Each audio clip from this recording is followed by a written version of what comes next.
Salut les marques, salut les smarts et bienvenue dans le supplément SmackDown de Catch-Up, votre émission qui résume et analyse chaque semaine le dernier épisode du show bleu de la WWE SmackDown Live. Je suis Yerem et je suis accompagné aujourd'hui de l'ami Chris. Salut Chris.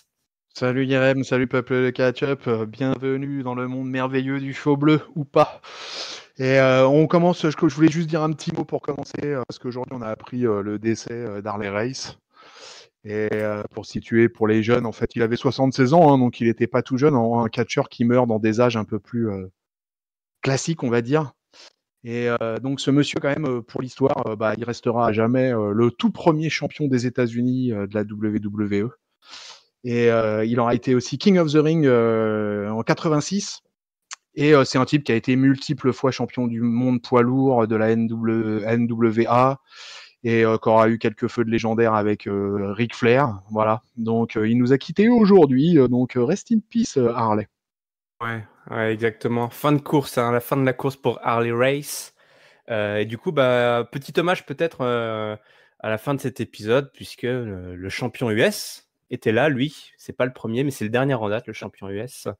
Donc comme ça, on pourra faire un petit coucou, une petite dédicace, un petit clin d'œil à ce catcheur, effectivement, qui aura marqué l'histoire de la discipline. Un gros personnage des années 70 en particulier, hein. Et qui a affronté les plus grands à l'époque, les San Martino, etc. Voilà, et c'était Gorilla Monsoon. Voilà, c'était un catcheur de cette époque-là, un catcheur des territoires. Et puis qui a rejoint la WWF dans les années 80, et puis qui avait ce fameux premier titre US, qui gagne le King of the Ring en 86 avec un beau plateau. Dans mes souvenirs, j'essaierai de vous le retrouver. Et c'est un type, voilà quoi, qui a marqué son époque.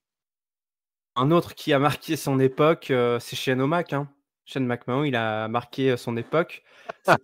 C'est la guerre des territoires parce qu'il avait envahi Monday Night Raw et SmackDown Live. Là, il se concentre un peu plus sur SmackDown Live. Mais pour autant, le fils du patron n'est pas là ce soir. On a une petite vidéo qui apparaît sur le Titantron, filmée avec son téléphone. Il nous explique que c'est quoi, son coach de vie lui a conseillé de ne pas venir ce soir. Il sait que les gens seront tristes, qu'un SmackDown sans Shane O'Mac, c'est comme un repas sans fromage. C'est difficile, mais bon, il faut faire avec. Tant pis pour le fromage, tant pis pour Shane O'Mac. Kevin Owens. Ouais, mais c'est bon pour la ligne de pas manger de fromage, en particulier. Oui. C'est bon effectivement pour le rythme sanguin de pas trop voir Shane O'Mac. Sinon après on est trop énervé et c'est pas bon pour le rythme cardiaque. Ouais. C'est pas bon pour le cœur. Et depuis Crown Jewel, l'overdose est grande, très très grande. On a construit des salles de shoot un peu partout dans le monde pour justement les gars qui sont accros à Shane O'Mac ou qui veulent décrocher. La WWE a du mal à décrocher de Shane O'Mac. Mais peut-être que l'espoir viendra de cet homme, Kevin Owens, canadien, 148 kilos, 1m50, mangeur de pancakes à 16 heures perdu. Kevin Owens, le nouveau sauveur, notre nouveau héros à toutes et à tous. Lui, il vient, il se moque de Shane en disant, on a le pagan comme ça, le public, en disant « Oh là là, je sais vraiment pas si on va réussir à surmonter l'absence de Shane O'Mac. Est-ce que vous pensez qu'on va y arriver ?» Alors tout le monde est là, oui, on va arriver, évidemment, qu'on ne veut pas avoir ce cours et tout. Donc, il se moque évidemment de Shane à ses dépens. Il lui annonce qu'à SummerSlam, il va le battre et qu'il ne va pas abandonner, il ne va pas quitter, parce qu'effectivement, rappelons-le, la stipulation est que si Kevin Owens perd son match face à Shane O'Mac cet été, il va devoir partir. Kevin Owens, il va devoir partir, mais bon, on sait toujours ce que ça veut dire partir. Drew McIntyre, le bras droit, l'homme, le molosse de Shane O'Mac arrive, il n'est pas content, il dit que Kevin Owens parle beaucoup trop, que ça va se régler ce soir dans un match, et pourquoi pas maintenant, passage à tabac, ça se finit sur la table des commentateurs, et du coup le match débute dans la foulée, nous annonce Drew McIntyre. Drew McIntyre qui déroule sur Kevin Owens, gros match là, entre les deux, beaucoup d'impact. Kevin Owens, il se bouffe un petit peu tout l'arsenal de l'Écossais. Ça se termine sur la table des commentateurs avec un gros stunner de Kevin. Retour sur le ring, le super kick, un second stunner pour la victoire. Et oui, la victoire de Kevin Owens. Drew McIntyre n'a pas réussi à allonger le Canadien pour le compte de 3. Et on se retrouve donc avec un Kevin Owens là, qui est chaud bouillant, qui bat quand même un sacré morceau là, de viande. Dis-moi, qui est montré fort. Qui est montré très fort. fort, un résultat presque étonnant, puisqu'il n'y a aucune intervention, très clean. Le stunner, on nous vend le stunner sur la table des commentateurs. On sait qu'une prise portée sur la table des commentateurs est multipliée par 10 en termes d'impact. Mais quand même, une belle victoire bien clean là, dans un match bien solide. Est-ce que pour autant, on n'est pas triste là, de l'absence de Shane O'Mac? Qu'est-ce qui t'a manqué ce soir? Absolument pas. Donc c'était formidable. Quand j'ai vu la vignette, en plus, ça m'a donné espoir d'entrée. Je me suis dit, oh, il fait une vignette d'entrée avec un peu de chance, et paf! Voilà, il a juste fait sa vignette et il a disparu du show, et ça, c'était formidable. Après, on a KO qui vient donc sur le ring, comme tu l'as dit, qui fait une petite promo sympa, quoi, qui mangeait pas de pain véritablement. Hein. Voilà, on se lance des défis, on se jauge, on se donne rendez-vous, et puis voilà, ça se passe comme ça. Ça se passe comme ça, la WWE. Et puis après, comme tu l'as dit, alors là, pour le coup, on a eu un bon match de 13 minutes. Donc un gros opener de SmackDown avec Kevin Owens, qui du coup nous est vendu très fort. Et c'est très bien. Voilà, je pense que là, il est vraiment dans ce rôle. Là, il est en train d'accéder tout doucement, mais sûrement au statut de top babyface. Hors Kofi, je ne crois pas qu'il y ait quelqu'un d'autre que KO qui est de tel pop dans les salles américaines à l'heure actuelle. On était où? La foule était électrique. Hein, ouais. La foule était déjà très chaude à Little Rock lundi à Raw. On était où dans ce SmackDown cette semaine? Je vais regarder si tu veux pendant ce temps-là. Je ne sais même plus où on était, mais en tout cas, la foule, félicitations, parce que c'est toujours agréable pour le show, quand on suit par écran interposé, d'avoir une bonne foule dans les weekly. Donc là, ça a été une semaine sympa à ce niveau-là. Et parce que vraiment, Little Rock avec le ringside, on s'en est largement félicité de l'ambiance de la foule qu'il y avait à Raw. Donc voilà, très bon combat, avec un gros finish bien spectaculaire, avec ça passe à travers les tables des commentateurs. Tom Phillips était il n'en pouvait plus, quoi. Même Corey Graves à côté semblait complètement épaté par l'enthousiasme de son collègue, parce que vraiment Tom Phillips, je l'ai rarement entendu autant crier pendant ce match, quoi. Et non, McIntyre, de toute façon, hein, moi je continue j'entérine le fait que ce gars-là, c'est du main eventer material, quoi. Et d'ailleurs, je crois qu'il y a un certain nommé Dwayne Johnson qui a un peu adoubé cette semaine Drew McIntyre, quoi, en disant qu'il voyait en lui l'avenir de la compagnie. Et je suis d'accord avec The Rock, je suis pas trop du genre à venir me mettre en désaccord avec un mec de 130 kilos, quoi. Donc oui, tout à fait, McIntyre, c'est le futur des heels, et Kevin Owens, il est en train de devenir tout doucement, mais sûrement le top babyface. Alors j'avais une question pour toi, justement. Ah bah vas-y, balance. Étant donné que maintenant on a 2 babyface à SmackDown, là, avec Kevin Owens et Kofi Kingston, est-ce qu'à un moment ou un autre, Kevin Owens va recroiser la route du titre suprême, à ton avis, mon bon Yerem? J'en sais trop rien. Croiser, oui, mais de là à battre le fer, peut-être une belle affiche de face contre face, quoi, qui serait un peu perturbée, qui nous mènerait au Survivor Series, toi, avec une belle équipe. Et encore, maintenant, s'il y a toujours le titre. J'ose espérer, si tu veux, que Kevin Owens et Shane McMahon, ça va pas durer 6 mois. Et si tu veux, c'est même pas forcément dans le cadre d'une feud entre Kofi et KO, mais peut-être dans le cadre, tu vois, peut-être avec 3 ou 4 mecs impliqués dans la feud, avec un ou 2 heels, plus KO et puis Kofi, ça pourrait être pas mal, non? Ouais, je me souviens plus. C'est pas Survivor Series où ils font des Raw versus SmackDown comme ils faisaient avant. C'est dans un autre pay-per-view où ils font tous les champions qui s'affrontent. C'est dans Night of Battleground, Champions, ouais. A Night of Champions, toutes les ceintures sont remises en jeu. C'est ça. Et t'as Battlegrounds où ils font, je crois, aussi un peu du Raw versus SmackDown à Battlegrounds, non? Je sais plus, ouais, je crois. Ah non, je crois. Non, vraiment, le Raw versus SmackDown, c'est vraiment uniquement sur Survivor Series depuis quelques années maintenant. Hein. Moi, je vois bien pour cette histoire de chaîne, presque limite, je réclamerais presque. Là, SummerSlam, effectivement, je sais pas ce qu'ils vont. Tout dépend de vraiment ce qu'ils font à SummerSlam, mais ils peuvent faire durer l'histoire de chaîne jusqu'au Survivor Series et avoir une team chaîne versus une team Kevin Owens et à la fin, enfin, Shane s'en prend tellement plein la gueule par Kevin Owens que emballé, c'est pesé une bonne fois pour toutes. Et après, après la route pour WrestleMania s'ouvre, hein, donc Ouais. ça va très Enfin, moi, vite. Hein. je t'avoue que j'ai du mal à imaginer Kevin Owens perdre à SummerSlam.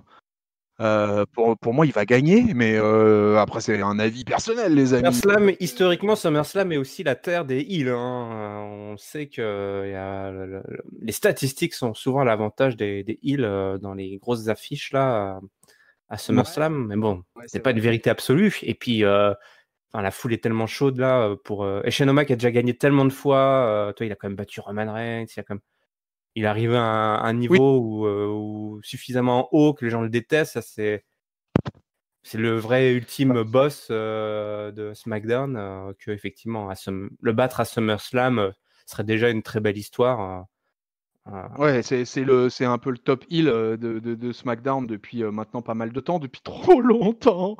Mais tu sais, cette histoire avec Kevin Owens, elle dure de pas si longtemps que ça. Et je serais un booker, scénariste. Je me dirais peut-être, tiens, SummerSlam, c'est comme bientôt. On a encore des choses à faire là, peut-être, entre Kevin Owens et Shane Ouais, O'Mac. alors il reste les Go Home Show là, la semaine prochaine. Et puis après, on... Ouais, mais pour raconter une autre histoire, toi, peut-être que. Parce que finalement, Kevin Owens, il n'a pas vraiment rencontré énormément d'adversité.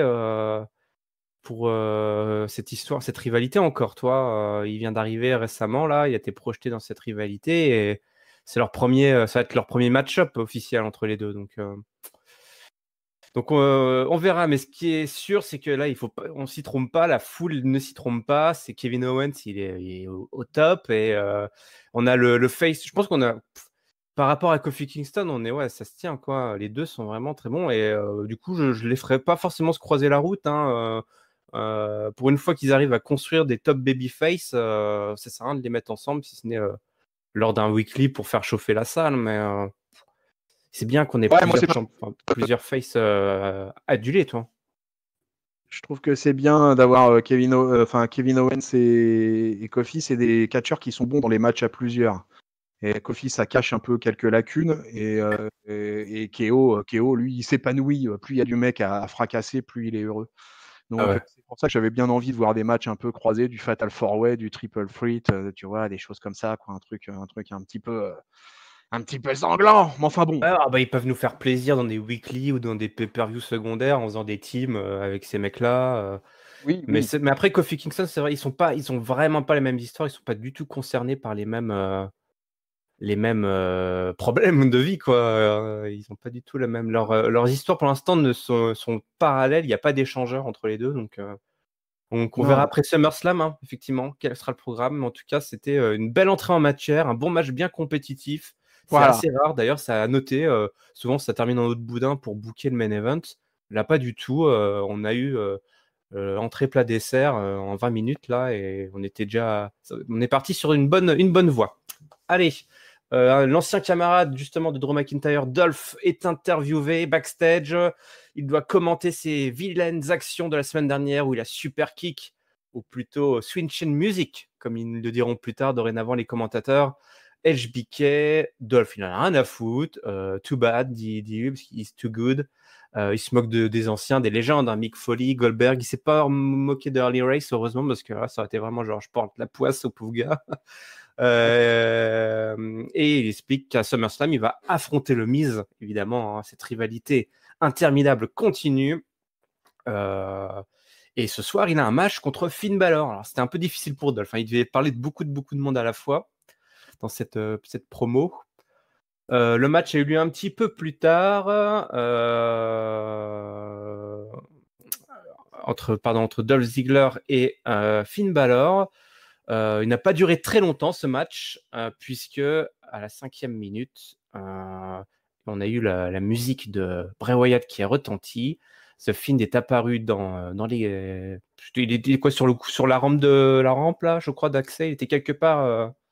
Ouais, on sait pas Bray trop en Wyatt fait l'endroit où il était exactement. planqué dans le public, on n'a pas trop su quoi. En tout cas, la foule s'était levée, genre où est-ce qu'il est, où est-ce qu'il est. Et du coup, Dolph Ziggler en a profité pour battre Finn Balor. Donc Dolph Ziggler est chaud à la direction SummerSlam. Qu'est-ce que t'en penses toujours là de ce Dolph Ziggler qui retourne affronter son ennemi, son meilleur ennemi depuis toujours? Ouais, bah écoute, on avait déjà eu l'occasion d'en discuter. Moi, je Ouais, c'est suis. ça. On avait déjà eu l'occasion d'en discuter. Je suis assez plutôt, je pense une feud entre le Miz et Ziggler, c'est toujours plutôt sympa. De toute façon, ça nous assurera d'avoir quelques bons matchs et tout ça. J'ai l'impression qu'en fait, Dolph il sert beaucoup de passeur de plat, passeur de feud. Ah Euh, ouais. et par contre, moi, j'ai surtout été étonné finalement pas tellement du traitement de Ziggler. Alors, comme tu l'as dit, les commentateurs dorénavant lui ont attribué le switch in music. Ça a commencé à Raw, hein, cette semaine. Ça a commencé à Raw et je suis plutôt étonné du traitement de Finn Balor là sur ce coup-là, quoi. Finn Balor, il perd encore un match, alors effectivement avec une distraction de. Bon, c'est pour croiser les. Enfin, toi, C'est vrai que une ficelle un peu classique, toi. Finn Balor, il a du mal à gagner des matchs quand même ces dernières semaines, quoi. Ou alors il se fait beaucoup, enfin beaucoup. Il se fait un peu agresser, on va dire, après ces matchs aussi, quoi. Donc il n'est pas dans une position super easy pour l'instant, l'ami Finn Balor.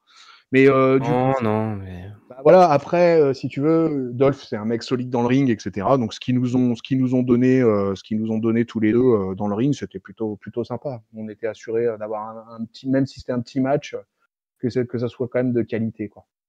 Donc bon, et voilà. Et puis le film continue son chemin. Est-ce qu'on va le voir catcher à SummerSlam? C'est ce que je me demande maintenant. Ah, ouais, normalement, oui. Sinon, c'est qu'on s'est bien fait avoir, on s'est bien fait rouler. Mais effectivement, on n'est pas à l'abri euh, d'un seul coup de la WWE. Non, non, on va l'avoir ce match, je suis obligé. Mais dans quelle configuration exacte, ça, effectivement, je sais pas. Parce que si Finn Balor se présente en simple Finn Balor, bah, il va se faire bouffer, ça c'est sûr. Donc, J'ai un peu des doutes sur ce match. J'ai un peu des doutes qu'on ait un vrai match. Tu vois, ouais. je sens une espèce de truc, une espèce d'entourloupe. Voilà quoi, ils vont trouver un moyen pour peut-être faire que ce match passe très très vite. Voilà. Ouais, peut-être une sorte de squash glorifié, hein, une sorte de squash un peu déguisé. Ouais. Ouais, peut-être quelque chose comme ça. J'ai du mal à croire dans un vrai gros match, quoi. J'ai Le du... match, c'est quand même une belle affiche contre un mec, Finn Balor, qui quand même, on avait parlé d'ailleurs, qu'on a fait nos stats là, des victoires en pay-per-view, qui est assez solide en pay-per-view, et surtout, ouais, si tu balances un gros match entre les deux d'entrée de jeu, je suis pas sûr que ça va raconter quelque chose. Alors que si tu trouves une petite astuce scénaristique de booking pour effectivement peut-être faire perdre Finn Balor très rapidement ou dans des circonstances très étonnantes, ou toi, enfin clairement on a un personnage qui est très particulier avec Bray Wyatt, et on ne sait pas à quoi s'attendre, et tout peut arriver, et peut-être qu'il va pas vraiment se battre entre les cordes, j'en sais rien. Effectivement, on ne sait pas. Donc je pense qu'effectivement ils auraient plus à gagner à nous raconter quelque chose sans avoir à faire un match effectivement de 10-15 minutes, toi, qui serait Ouais, presque c'est un peu possible. vain. Ouais. Après, ce qui est bien, c'est que si tu veux, le personnage de Bray Wyatt, quoi, est vraiment un personnage travaillé comme ça fait longtemps qu'ils n'avaient pas autant travaillé un personnage dans le main roster. Donc du coup, c'est bien, il y a toujours plein de pistes. Ça fait des semaines, nous, à Catch Up, les amis, si vous nous écoutez, qu'on n'arrête pas de se dire, bah tiens, et qu'est-ce qu'il va faire? Est-ce qu'il va faire ci? Il va faire ça, tu vois? Donc c'est bien, ça veut dire quand même que ils emmènent bien le personnage, que les gens accrochent et qu'on cherche on cherche à en savoir plus. Donc ils ont réussi en partie déjà le développement du personnage. Maintenant, voir ce qui va se passer sur le ring et vers quoi on va l'emmener, le Bray Wyatt. Ouais, exactement. Bon, bah alors on va changer de division si tu veux bien, direction la division féminine, puisque on a Bayley qui retrouve Ember Moon. Ça discute de la semaine dernière, hein, les deux. Voilà, Ember Moon a un petit peu filouté avec Bayley. Voilà, il y a un petit peu de compétition qui se met en place entre les deux. Ce soir, elles ont un match. Elles affrontent elles affrontent Alexa Bliss et Nikki Cross. Bayley prévient Moon que si ce soir elle tente encore de la lui faire à l'envers, elle le regrettera amèrement. On a un match donc tag team entre Moon, Bailey, Bliss et Cross et malheureusement c'est Ember Moon qui va bouffer le tombé puisque alors qu'elle se trouvait je crois à l'extérieur du ring avec sa Bliss place son Twisted Bliss donc sur la First Contender. Donc on a un résultat assez étonnant là avec une victoire de Bliss et Cross face à Ember Moon Oh, qui se ça n'a bouffe pas le d'impact tombé. particulièrement. C'est une défaite en weekly dans un tag team match. Il y avait même pas, on n'a même pas eu droit à de la dissension entre Bayley et Ember Moon en fait pendant le match. Il n'y a même pas eu, tu vois, ça n'a même pas été vendu comme ça.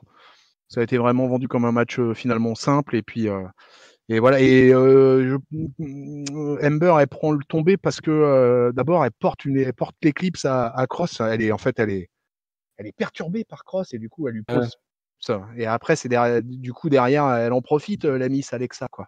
Ah ouais. Donc écoute, j'ai trouvé que c'était un match je vais dire presque de remplissage. Donc il y avait, tu vois, il y avait rien, il y avait aucune interaction entre Bayley et Ember Moon alors qu'elles sont censées bientôt s'affronter. Il s'est rien passé. Donc j'ai trouvé ça un peu dommage. Ouais. Ouais, c'est ça. Alors, il s'est passé un truc, mais c'était après le match. Bailey a placé son Bailey to Bailey sur Ember Moon pour lui rendre la monnaie de sa pièce, un petit peu de la Voilà, semaine dernière. Voilà ce qui s'est passé. voilà, Le truc que pendant le match, on ne nous a pas trop vendu dissension ou compétition exacerbée. On nous a plus essayé de presque nous raconter quelque chose avec Bliss et Cross qu'avec Bailey et Ember Moon, ce qui est presque dommage puisque Bliss et Cross n'ont pas de programme pour SummerSlam. Donc pourquoi s'attarder sur ces deux ouais, catcheuses qui ont eu il y a eu des interviews on un en, petit peu sur le parking, etc. Enfin, on en a parlé à Raw ouais. avec Ringside. Voilà, tous les deux, on n'est pas super convaincus par l'association Bliss et Cross. Et écoute, à SmackDown, par contre, elles ont du temps d'antenne toutes les deux, hein, du coup. Hein, elles Ouais, apparaissent dans moi j'adore le duo qu'elles forment, j'adore, mais là pourquoi elles prennent autant de temps d'antenne et de développement euh, alors qu'elles n'ont aucun programme ou alors voilà, il va peut-être se passer quelque chose avec les ceintures tag team à SummerSlam, ce qui serait pas du tout étonnant. Du coup, on veut bien nous les montrer encore à la télé, mais l'équilibre, enfin, c'était bizarre. La focale était sur Bliss et Cross quasiment, alors que on doit nous vendre quand même une belle affiche là, Bailey Ember Moon pour SummerSlam. C'est un petit peu à côté de la plaque, quoi. un peu, ouais. Un qui était à côté de la plaque et qui était derrière sa porte, c'est Aleister Black. Il est retourné derrière sa porte. Aleister Black, il est retourné dans sa cave. Il est différent, il a changé. Voilà, Cesaro est un vrai bonhomme. Il a accepté le défi. Mais là, il s'impatiente. Il va s'impatienter. Il sera moins patient que la dernière fois, puisque il attend une fois de plus que quelqu'un vienne un peu le chercher. Aleister Black, il a le bon rôle, quoi. Il campe et puis il attend qu'on vienne. Et bien, celui qui va venir, il est petit, Ouais. il est roux, il est canadien. Avant, il avait un masque de luchador. Et oui. Et du coup, c'est bien Sami Zayn dont on parle, hein, qui, lors d'une interview, dit bah, moi, le gothique, là, je vais aller le chercher à SummerSlam et puis je vais lui botter les fesses. Parce qu'il y en a marre de cette hype et que moi, je veux montrer à tous que c'est une grosse arnaque. Alors, Et est-ce c'est que Sami Zayn fait un beau suivant, un bel adversaire suivant après Cesaro? Ah ouais, après Cesaro et maintenant Sami Zayn, c'est pas mal comme enchaînement d'adversaires, je trouve. Surtout que Cesaro et Zayn, il y a eu un gauntlet match à Raw qui a été quand même d'anthologie et du coup, ouais, moi je suis carrément client de cette feud entre Aleister Black et Sami Zayn. J'espère que ça va aller un petit peu plus loin que ce qui s'est passé avec Cesaro, qui sera réduit à un match, mais ou deux matchs. Je crois qu'il y a eu un match Et le rematch le lendemain. rematch le lendemain, ouais, voilà. Donc, mais je suis plutôt, ouais. Cette affiche me sied bien. Cool, bah écoute, je suis d'accord avec toi. Mais il nous faut un petit twist là. Il faut un SummerSlam, il faut qu'il se passe quelque chose, ou le lendemain, il faut qu'il se passe quelque chose. Avec Sami Zayn qui est un peu fourbe, il va peut-être voilà. Il faut qu'on fasse dévier un peu Aleister Black de sa trajectoire là, qui sort un peu de sa cave. C'est bien qu'il y Ouais. retourne, mais il va se passer un truc au Go Home Show. Il va se passer un truc. Ouais. J'espère en tout cas. Bon, tu nous parlais d'un ancien qui nous a quittés, un qui est toujours là, c'est Jerry Lawler. Il veut pas partir. Il est là avec son trône au milieu du ring. Il a une invitée ce soir, c'est Trish Stratus, ni plus ni moins. Trish toujours la forme, hein. Elle est contente d'être là. Et Lawler fait du Lawler. Visiblement, il suit toutes les catcheuses sur Instagram. Il bouffe un peu sa promo. Ils ont un petit peu du mal, hein. C'est un petit peu du mal toute cette séquence à avancer. Ils nous parlent de leurs bons souvenirs du Raw Reunion qu'il y avait eu la semaine dernière. Et Charlotte débarque et elle vient provoquer tout simplement Trish Stratus, puisqu'il ne peut pas y avoir de cour royale sans une reine. Elle explique qu'elle sera à SummerSlam, qu'elle veut un gros défi. Donc elle est venue chercher Trish Stratus. Trish Stratus explique effectivement pour qu'il y ait une Charlotte, il a fallu une Trish Stratus, que la révolution féminine elle a commencé avant, blablabla. Vous connaissez dorénavant l'histoire, hein, qu'on nous vend, et Trish Stratus finit par accepter le défi de Charlotte. Les deux se regardent face à face.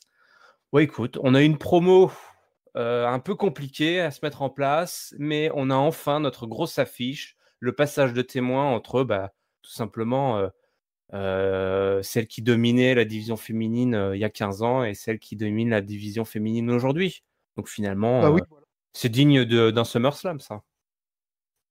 Ah oui, moi je trouve que c'est une affiche totalement digne de SummerSlam. En plus, bon, ça tombe bien, ça se passe au Canada, ça s'enchaîne bien, et ils ont placé Natalia face à Becky, ils placent Trish Stratus face à Charlotte. Les deux plus grandes, il y a pas à chier, quoi, hein, c'est les deux plus grandes de l'histoire, quoi, voilà.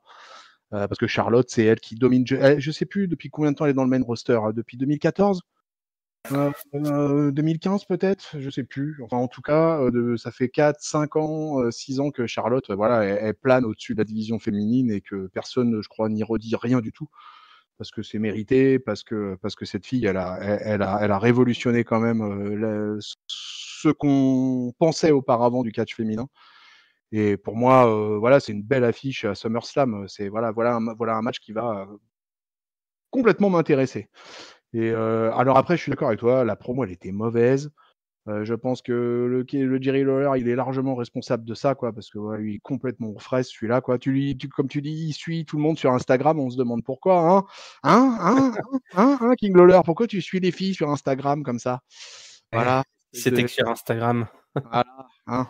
Donc effectivement, la promo était plutôt mauvaise et Charlotte d'ailleurs a relevé le niveau dès qu'elle est arrivée, hein, parce qu'elle au micro, elle gère. Et heureusement, donc elle a été là un peu pour remonter tout ça. Et puis du coup, je pense que ça a remis à l'aise Trish Stratus, qui était justement pas très à l'aise avec le vieux pervers. Et donc du coup, voilà, elle lui a dit oui, Flair, t'es une grande lutteuse, mais t'es une bitch, quoi. Voilà, on est revenu aux fondamentaux. Elle lui a dit retourne changer les couches de tes gamins là. Qu'elle lui a dit retourne dans ton minivan et changer les couches qu'elle lui a fait. Charlotte à Trish Stratus qui est une jeune maman effectivement, hein, une génération d'avant. C'est pas voilà, elle commence à avoir une vie rangée, hein, donc mais pleine et entière. Donc effectivement, tu as raison, Charlotte est venue un peu sauver tout ça. Moins de Jerry Lawler et un peu plus de Charlotte Flair et puis on s'en portera tous gagnants, je pense. Oui. D'accord. Ouais, on enchaîne. On a eu droit à un match entre Shinsuke Nakamura et Ali. Alors, il faut savoir que les deux se sont affrontés à Smackville. Est-ce que tu as regardé Smackville, l'espèce d'événement spécial de SmackDown qui avait lieu à Nashville, j'imagine? J'ai regardé Smackville, c'était à Nashville, ouais, tout à fait, ouais. Il y avait alors en tout cas de télévisé, il y avait 3 matchs. Il y avait KO versus Elias. Et écoute, je t'avoue que j'ai oublié les 2 autres matchs. Enfin, c'était un tag team match pour le main event était un tag team match. Et enfin, je t'avoue, j'ai oublié tellement ça n'avait pas d'intérêt particulier. J'ai vu ça en fast forward, donc voilà. Donc si vous dans les commentaires, peuple de catch-up, s'il y en a qui veulent donner un avis sur les matchs, moi en fait le match que je te dis KO et Elias, c'est ce qui m'a le plus marqué parce que Elias a fait une grosse intro avec le public comme on le voit plus faire depuis longtemps maintenant dans les weekly, depuis qu'il est devenu un pauvre forceur de Shane McMahon. Et là, pour le coup, il a retrouvé son personnage un peu voilà, de troubadour sanglant, et c'était plutôt sympa. Voilà, il a eu un long segment. Il y a eu un long segment fait avec KO avant qu'il y ait le combat proprement dit. Ça, c'était plutôt sympa. Les deux autres matchs, j'ai oublié. Il y avait un tag team match random et un opener random. Voilà. Bon, bah écoute, en tout cas, Ali a visiblement appris de Ouais. sa défaite, hein, parce qu'il avait perdu face à Nakamura, hein, Smackville. Excuse-moi. Oui, voilà, oui, c'était ça l'opener. C'était Ali Shinsuke Nakamura et voilà. On rattache les trains, les wagons. Voilà, tout ça. Et ben il avait pris, puisque là, il a contré à plusieurs reprises Kinshasa et a surpris The Artist, Nakamura, pour une victoire à la filoute, hein, en 2 minutes emballé, c'est pesé, et du coup, bah, on va voir un petit match de championnat pour Ali à SummerSlam, quoi, contre Voilà, ouais. Nakamura. Une belle C'est petite affiche. c'est ça. Bon, là, c'était tout pourri, hein, en moins de 3 minutes, je crois, le combat. Il contre un Kinshasa en tombée. Bon, voilà. Franchement, c'était vraiment pas. Non, bah, les gars, on leur a donné 3 minutes, bah, ils ont utilisé les 3 minutes. Au moins, ils nous ont montré voilà, un truc, ça restait tout à fait correct. Et puis, bah, le vrai match, il faudra attendre, il faudra s'abonner au network pour le Ouais. voir, le vrai match. Le problème, si tu veux, c'est qu'on nous montre un match de moins de 3 minutes et on nous donne rien comme piste à la fin du match pour nous dire est-ce que Ali va se porter contender, est-ce qu'il y a d'autres contenders possibles, Ouais. D'ailleurs, les commentateurs étaient un peu à la masse parce que ils savaient pas trop, ils n'arrivaient plus à se rappeler si c'était un match pour le championnat ou pas, parce qu'ils étaient là, oui, et le nouveau vainqueur de ce match, Ali, le nouveau vainqueur de ce match, quoi. Enfin, genre, le mec s'apprêtait à dire le nouveau champion, quoi, parce que je sais pas pourquoi les commentateurs s'étaient mis en tête ou ils ne savaient plus que c'était un match pour le titre. Donc, c'est pour ça qu'il y a, à mon avis, un peu de trouble là, ils n'ont pas su dire, mais effectivement. Bon, si ça n'a pas été validé, on se doute bien que ces deux-là vont se retrouver à SmackDown, à SummerSlam. D'ailleurs, on avait une question sur Facebook, tant que j'y pense, c'est Giscal qui est notre social media manager là. Un de nos auditeurs nous avait posé une question, je crois, sur Facebook, pour justement concernant la fiche autour du titre intercontinental. On en avait déjà un petit peu parlé la semaine dernière. Où on nous parle de Fatal 4-Way, de Six Pack Challenge, pour de ladder match pour le titre intercontinental. Ouais. Bon, on en avait parlé la semaine dernière. Effectivement, on aimerait bien voir ce genre de configuration autour de la ceinture blanche avec de la grosse midcard qui se Parce base que sur des grosses le configs. titre intercontinental s'y prête bien en plus, quoi. Et il y a eu souvent des gros matchs à plusieurs dans l'histoire de ce titre, quoi. Un triple threat entre Ali, Apollo et Nakamura pour le titre intercontinental à SummerSlam. Je pense pas qu'on verra qu'Apollo Crews sera dans l'équation pour SummerSlam. C'était quoi la question exactement, Yerem? La C'est question, ça, c'était c'est un certain Gilbert qu'on salue qui nous demande est-ce qu'on pourrait voir un triple threat entre Ali, Apollo et Nakamura pour le titre IC intercontinental à SummerSlam. Eh ben déjà, salut Gilbert. Et moi, je vais te donner ma réponse. Gilou. J'aurais été carrément d'accord avec une affiche comme ça, un triple threat. Pourquoi pas, ouais, avec Apollo, pourquoi pas, ouais, moi j'aurais bien rajouté. Je suis d'accord. Après, effectivement, dans la mid-card, Hiram l'a dit, mais dans la mid-card, on aurait pu aller chercher aussi un ou deux autres catcheurs, certainement, pour agrémenter tout ça. Mais oui, quelque part, peut-être que mettre le titre intercontinental juste dans un 1 contre 1 classique à SummerSlam, c'est peut-être un peu mou du genou. Et on aurait pu nous travailler un peu l'histoire autour du titre IC. Alors moi, je suis un aficionado du titre IC, voilà, né en 1979, premier champion Pat Patterson. C'est un titre pour lequel j'ai d'affection particulière parce que c'est en fait le premier match de championnat pour une ceinture que j'ai vu dans ma vie de catch américain. C'était le titre intercontinental. C'était en 84, je crois. Et à l'époque, c'était avec le Macho Man et voilà, il y avait Steamboat, il y avait tous ces gars-là qui tournaient autour du intercontinental. Et j'ai toujours trouvé classe cette ceinture. Et au début, je comprenais rien au titre intercontinental quand j'étais jeune, parce que je me disais, mais quand t'es champion intercontinental, t'es pas champion du monde. Ouais. Une question restée sans réponse. Hein. Ah non, mais en fait, maintenant, j'ai une réponse, moi, à ça. Mais à l'époque, en tout cas, j'étais dans un grand questionnement, mais je trouvais tellement classe cette ceinture et les catcheurs qui tournaient autour que je suis tout de suite tombé amoureux du titre intercontinental. Donc, Gilbert, je valide un triple threat, même un fatal four-way si tu veux, pour le titre intercontinental, je valide. Avec une petite échelle, c'est vrai que c'est SummerSlam, bordel. Ils ont Oui, du mal hein, à nous mettre des belles stipus d'échelle ou. En fait, d'échelle, je trouve que la stipu, j'adore les matchs à échelle pour ce titre. bah, Ça marche super bien à chaque fois. mais oui, à WrestleMania, on a eu 2 gros matchs comme ça pour le titre intercontinental, pour rappel, avec des six man dans Ah le ouais, et ça a toujours été des matchs 4 étoiles, ami. Toi, ouais, c'était. et à WrestleMania, un match où c'est Daniel Bryan qui gagne le titre et un match où c'est, Zack Ryder à la surprise générale qui gagne le Ouais, titre. quel grand moment. Un match où il y avait KO et Zayn dans le match de Zack Ryder d'ailleurs et ça Ah avait ouais, non, mais tu mets toute la mid-card là-dedans. Tu mets les mecs, des gros workers, des mecs qui sont prêts à se péter le dos. Et c'est pas, on n'en manque pas, quoi. Tous ces mecs de 205 que tu fais monter là.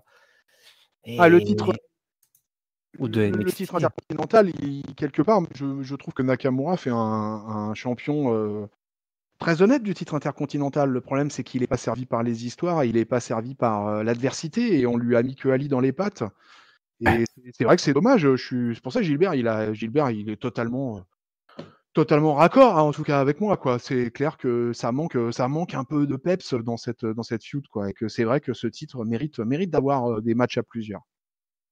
Bah, merci Gilou. Merci Gilou pour la question. N'hésitez pas à nous poser des questions, que ce soit Génial, sur ça, c'est Twitter, super. sur YouTube, Et sur ouais, Facebook, visiblement. Heureusement que Giscal est toujours sur Facebook, parce que moi, j'étais passé à côté. moi je suis fan, ça c'est super. Merci Gilbert de poser des questions comme ça, c'est cool. Bon, un qui se pose pas trop de questions, c'est Kofi Kingston. Il a choisi un Randy Orton pour son match de championnat à SummerSlam. On a un petit package vidéo justement de Randy Orton qui nous parle de sa propre grandeur. Hein, pendant que Kofi, lui, il fallait qu'il fasse le faux jamaïcain, être un gars rigolo. Voilà, effectivement, Randy Orton, il l'a renvoyé Kofi tout en bas de l'échelle. Ah, Et mais c'est clair, hein, quand comment Orton. Orton, il était trop bon. Ce package vidéo, il est énorme. Franchement, si vous l'avez pas vu, Mais je vous ouais, conseille parce que Orton, il est tellement bon. Enfin, non mais Orton, là, on Orton, dirait pas comme ça, mais c'est un des meilleurs. En termes de promo, c'est un des meilleurs. Les packages vidéo et tout. Quand il fait des interviews, il est tellement. C'est tout le temps mais un salaud qui trouve toujours les bons mots pour faire mal, quoi. comment il pourrit Kofi Kingston pendant la vidéo, quoi. Mais comment Tu vois qu'il Kofi faire l'idiot, effectivement, et lui, il est là, mais genre, c'est quoi ce gamin? Tu sais, genre. ouais, tu te fais passer pour un Jamaïcain, un gars cool, alors que t'as jamais même pas réussi à être à mon niveau, au niveau de mes chevilles, quoi. Qui dit, mais qui lui rappelle l'année 2009. Il dit, tu veux parler de 2009? Alors attends, moi je vais te parler de 2009. Alors moi en 2009, j'étais champion intercontinental, champion du monde. J'ai gagné. Il lui balance tout son palmarès à la gueule, quoi. Tu veux C'était parler de 2009, Kofi? Ah, mais oui, oui, tu veux qu'on parle de 2009? On va rigoler à parler de 2009, mon ami. Comment il le massacre, le Kofi Kingston. J'étais poilé. Allez voir la vidéo, elle est courte, mais alors elle est énorme. Et Ayrton Allez. assis en slip dans un fond noir. Ouais, bah moi j'ai pété des gueules et je suis 13 fois champion du monde. Alors toi, Et Kofi, alors, tu vas faire quoi? c'était énorme. Il y a eu un nouveau Kofi dans la ville, New Kofi in Town, il s'appelait Ali justement, on en parlait juste avant. Ali, et Ali, il lui a explosé la tête, il lui a explosé l'œil, et du coup, c'est grâce à Ah Randy oui, Orton. Tu sais, on a vu la oui, vidéo, le ralenti là, qui lui oui. explose la tête là avec le coup de pied. Oui, tout à fait. Ah, mais ça aussi, j'ai trouvé ça génialissime. En tout cas, je sais pas qui a écrit ça, mais en tout cas, Orton, bravo, quoi. Voilà, quoi. Rappelez, c'est lui qui a défoncé Ali. Et tu vois Ali, il a la gueule écrasée en slow motion, et puis après il a l'œil qui ressort quoi, et tu vois toute la détresse du mec, et tu Oui, dis putain mais c'est vrai que c'est un salaud depuis le début ce Randy Orton. que du coup, Kofi, c'est un accident industriel, quoi. Voilà, quoi. Que si Roddy Orton, il était pas là pour péter des gueules, et ben, Kofi, il serait jamais là, quoi. Et puis c'est tout, Ouais, quoi. j'ai jamais eu de Coffee Mania sans Randy Orton. Ah oui, jamais de Kofi Mania sans Randy Orton. Énorme. Oh, c'était énorme. C'était court. Mérite, il mérite hein, qu'on le remercie. Toi. Il veut que Kofi Kingston le regarde et lui dise merci. Ça, c'est aussi une des qualités, c'est une des qualités à la WWE, si tu veux, quand même, depuis des années, des décennies, j'ai envie de dire, quoi. C'est que souvent, il y a des packages vidéo pour te mettre la hype. Des fois, c'est tout simple. Des fois, un package vidéo de 2 minutes 30, et le mec, il t'envoie un truc, mais il t'envoie une bombe, quoi. Et, Une bombe. ça, c'est bon. Ça, je regarde du catch pour ce genre de choses aussi, quoi. Et parce qu'ils savent faire, les Américains. Il y a tellement d'historique entre tous ces mecs, il y a tellement de contenu vidéo que même les moindres rivalités pétées, ils arrivent à reconstruire des choses.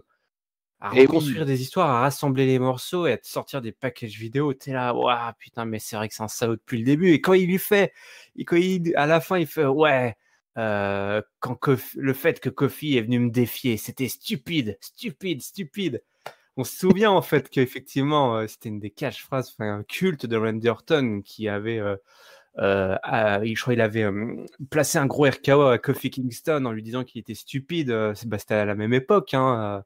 c'était il y a 10 ans, quoi. C'était il y a 10 C'est ans. resté, toi, genre stupide, stupide. C'est une de ces répliques un peu étrange, un peu chelou, tu sais. Il dit, mais toi, c'est stupide, stupide. Et là, il le ressort, toi, genre 10 ans plus tard, les mecs. Toi, les mecs, c'est des mémoires, toi. Un mec Oui. comme Randy Orton, il se souvient de tout très bien. Il saura toujours te placer la petite référence qui va faire Ah, mais le mec, mouche, il quoi. connaît le business sur le bout des ongles. Voilà. Moi, je suis pas toujours fan de son ringside, de son moveset, pardon, dans le ring, quoi, parce que parfois je le trouve trop lent, je le trouve trop répétitif. Mais il m'éclate sur la promo et en général comment il se comporte. Il sort souvent du script, lui.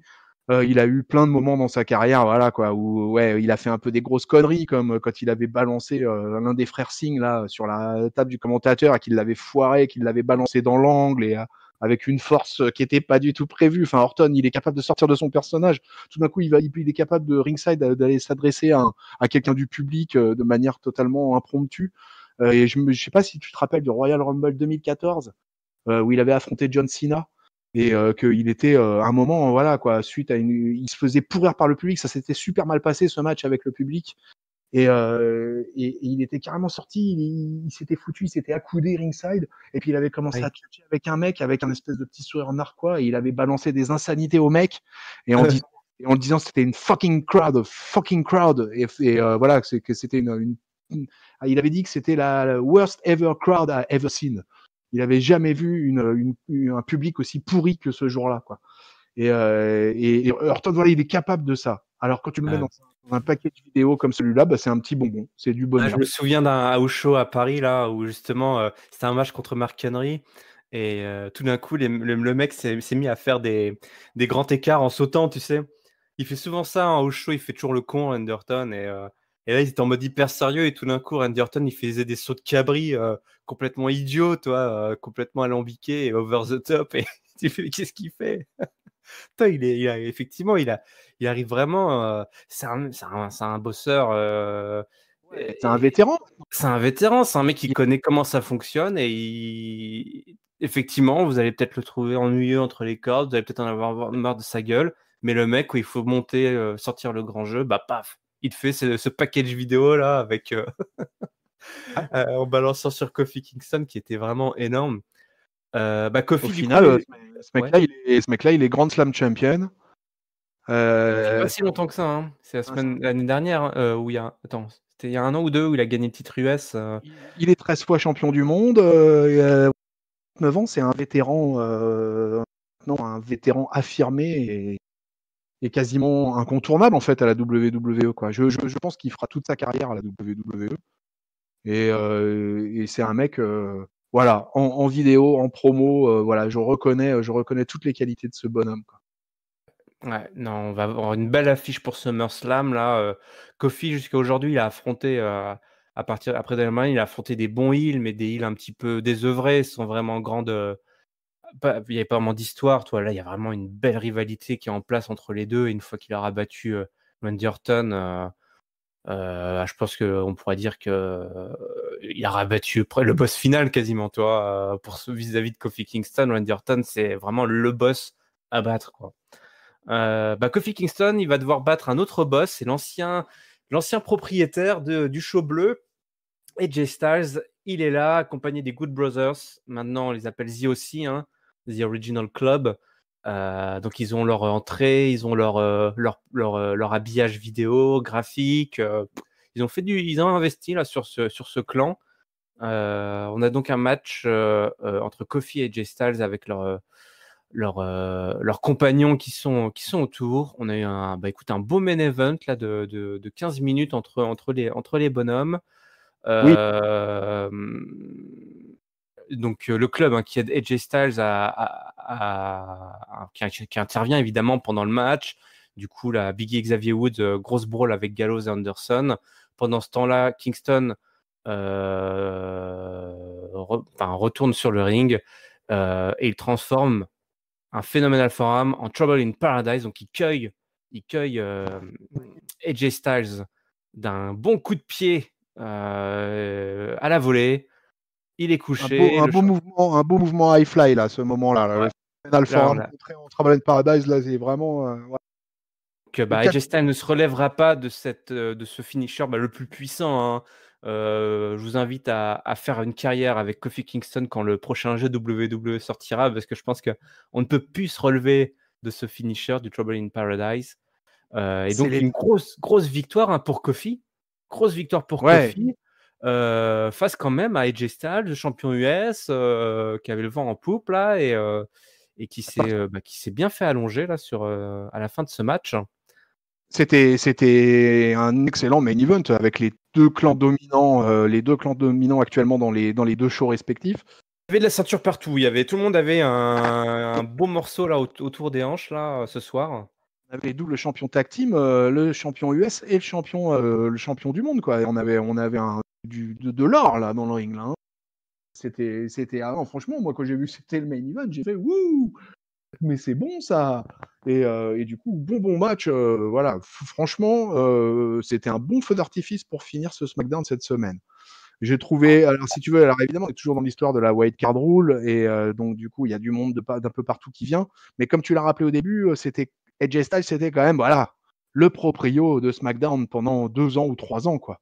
Donc du coup, le voir à SmackDown en main event avec ses potos champions tag team, et bah c'était du lourd. Moi, je dis merci SmackDown. Qui a écrit SmackDown? Qui a écrit ce main event?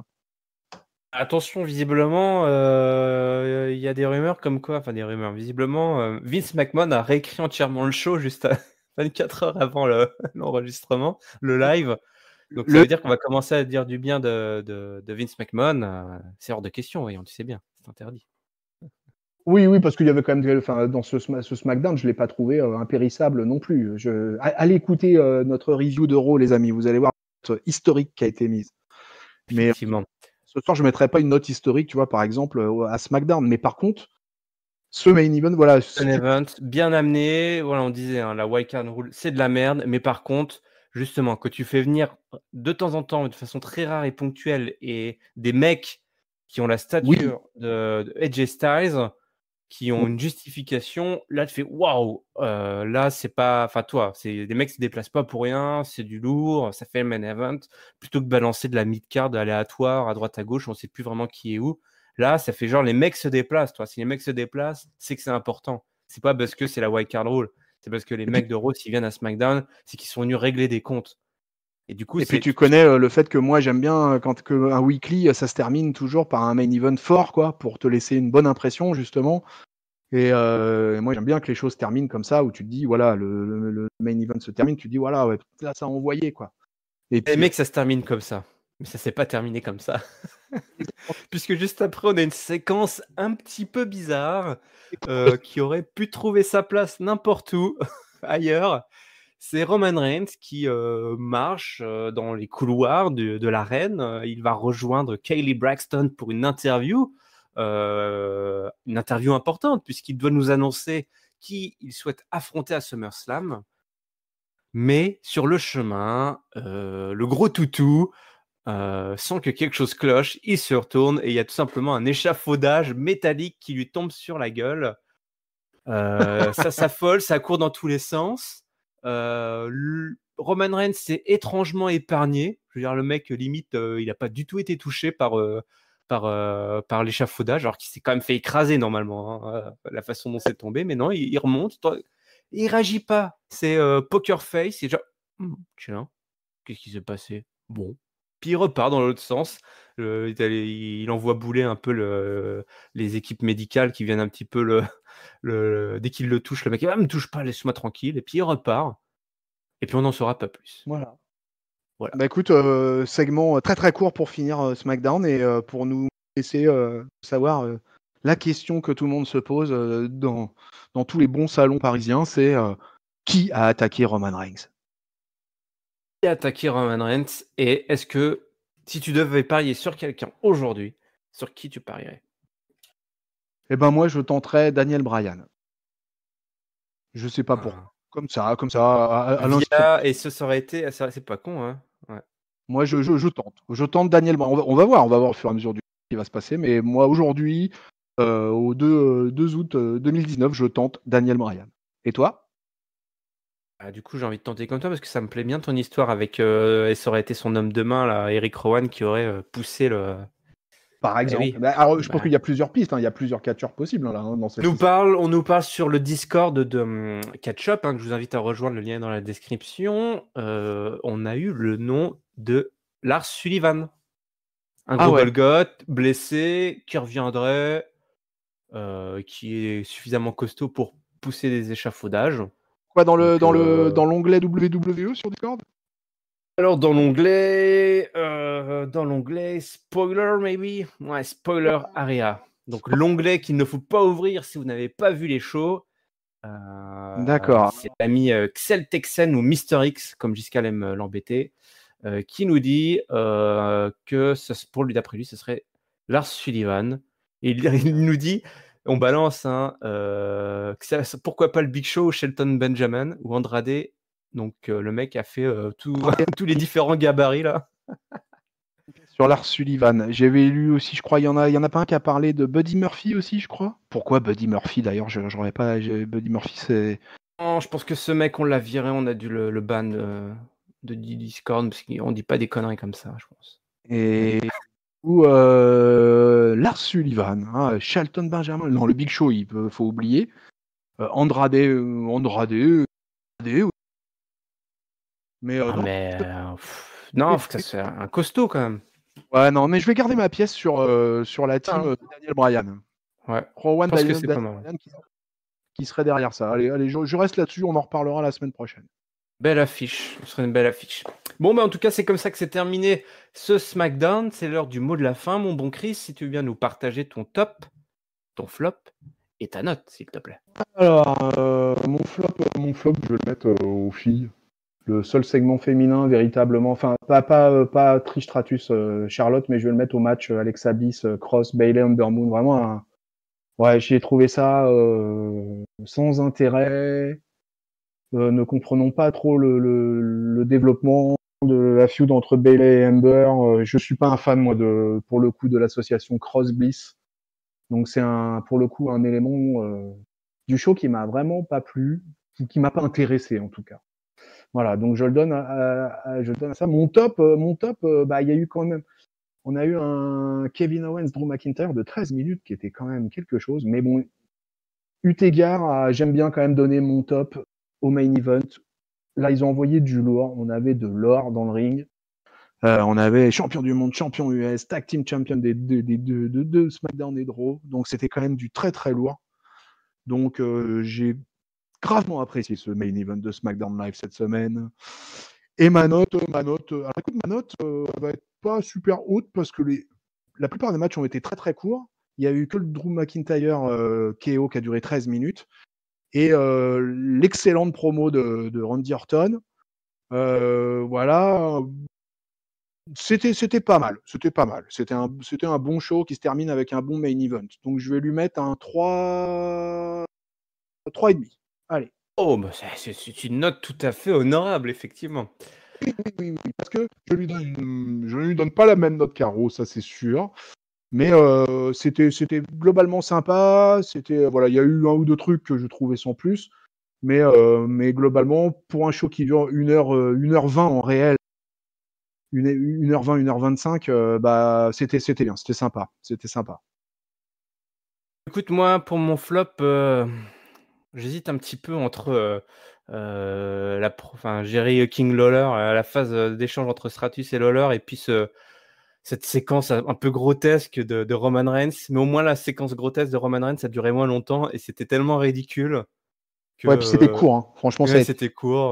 Voilà. Donc, je vais plutôt le donner à toute la promo entre Lawler et Stratus qui était long et mal joué. Et on aurait pu faire ça beaucoup plus rapidement. C'était vraiment pas. Heureusement que Charlotte est venue sauver le bousin parce que Je trouve que globalement, cette affiche-là, elle est belle, mais qu'ils l'ont pas très bien. Ils auraient pu l'amener d'une meilleure façon. Ils auraient pu nous faire monter la sauce un peu différemment. Mais bon, il n'y a que le résultat qui va compter, on va dire. Et mon top, je le donne à ce package vidéo de Randy Orton. Dedans, il y a tout ce qui fait la magie des packages vidéo de la WWE. Il y a de l'histoire ancienne, des histoires qui se croisent, des belles images, un mec méchant qui te balance des saloperies sur un mec gentil. Donc c'était parfait. Et ma note, je vais mettre un 3,75. C'était vraiment un super épisode de Oui. SmackDown direction SummerSlam. On est concentré là sur le show, ça fait plaisir.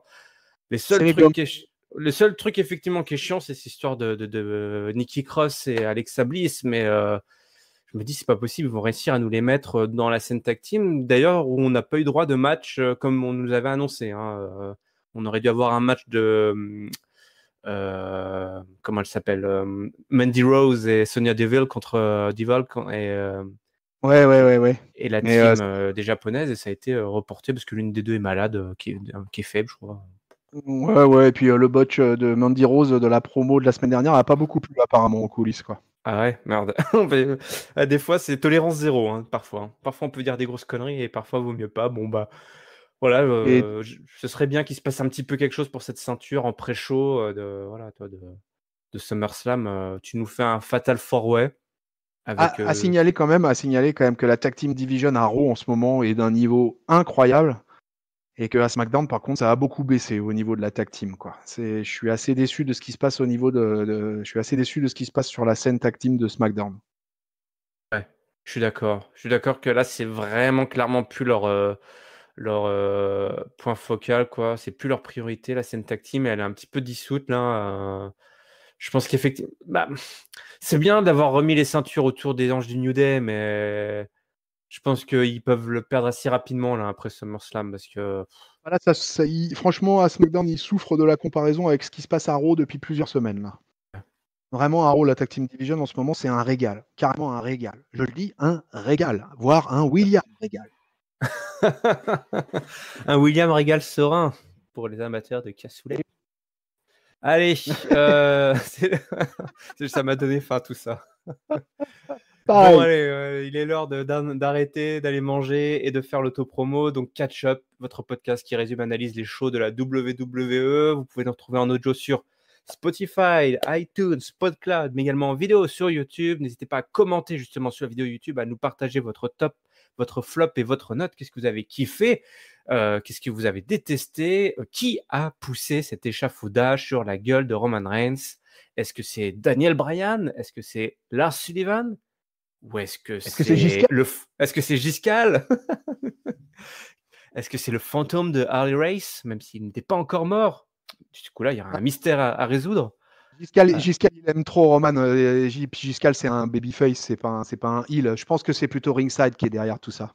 Qui a fait ça? Balancer les noms, il faut balancer sans aucune preuve. Vous n'êtes pas obligé d'apporter des preuves, juste vous balancer. C'est comme ça qu'on fait la justice aujourd'hui sur les réseaux sociaux. N'hésitez pas également à vous abonner pour manquer aucun épisode. Il y a les réseaux sociaux, Twitter, Facebook, Instagram et le Discord. Je vous en ai parlé le lien est dans la description. Mon bon Chris, merci encore à toi pour ta présence et ta fine analyse. Merci à toi, mon IRM.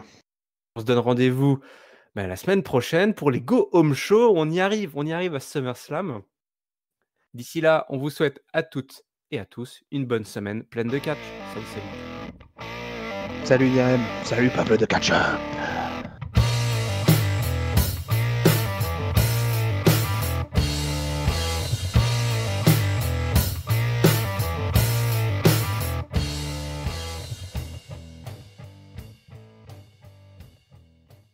I'm a frightened champ. I'm a frightened champ. I'm a frightened champ.